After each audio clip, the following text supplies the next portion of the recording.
On met le lion, Allah subhanahu wa ta'ala, qui s'est installé là, qui est là, qui est mort.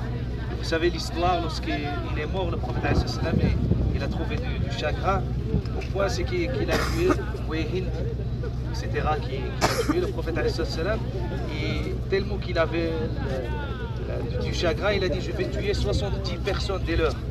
Et Allah Azza wa Jalla est descendu un verset coranique pour lui dire il lui a dit on t'a tué un, tu tues un.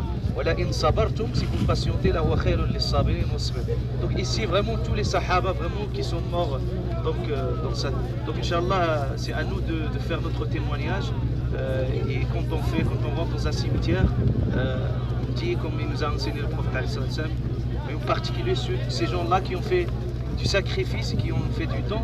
Et sachez qu'avant de Ghazwat Uhud, ce que j'aimerais signaler avant Ghazwat Uhud, c'est que le prophète il avait un rêve. Il avait en fait l'épée, il était un peu cassé, mais il y avait du sang dedans. Et il a interprété comme quoi il y aurait beaucoup de compagnons qui vont mourir. Et c'est à ce moment-là qu'il y avait vraiment cette défaite, les Ghazwat Uhud, où ils sont morts là. Ils sont morts. Les compagnons, ils étaient toujours attristés par rapport à leur mort, parce qu'il y a quand même 70 compagnons. Et chaque fois qu'ils passaient par Uhud là, ils sont attristés. Au point que le prophète il veut enlever cette tristesse. Qu'est-ce qu'il leur a dit? Il leur a dit Jabal Uhud, la montagne de Uhud, yuhibbuna wa nuhibbu. Ils nous aiment, ils nous l'aiment. Pour créer, vraiment installer une relation d'amour. Et vous voyez que cette montagne, vous le voyez que ce n'est pas une montagne comme les autres.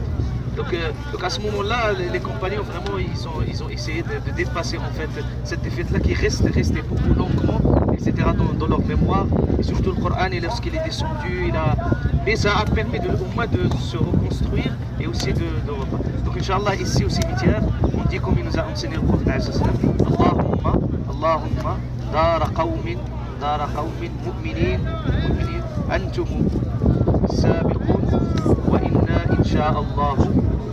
insha'Allah bikum lahiqun. Assalamu alaykum assalamu alaykum dara qawmin mu'minin antum sabiqun wa nahnu lahiqun wa inna insha'Allah bikum lahiqun. Donc on fait Inch'Allah cela et là essayer de remémoriser Inch'Allah subhanahu wa ta'ala tout le sacrifice qu'ils ont fait ce jour-là. Sans ces gens-là, sans leur sacrifice, leur don, on ne pourrait jamais vraiment jouir de cet islam-là qui est là. Donc c'est un instant très important pour Inch'Allah.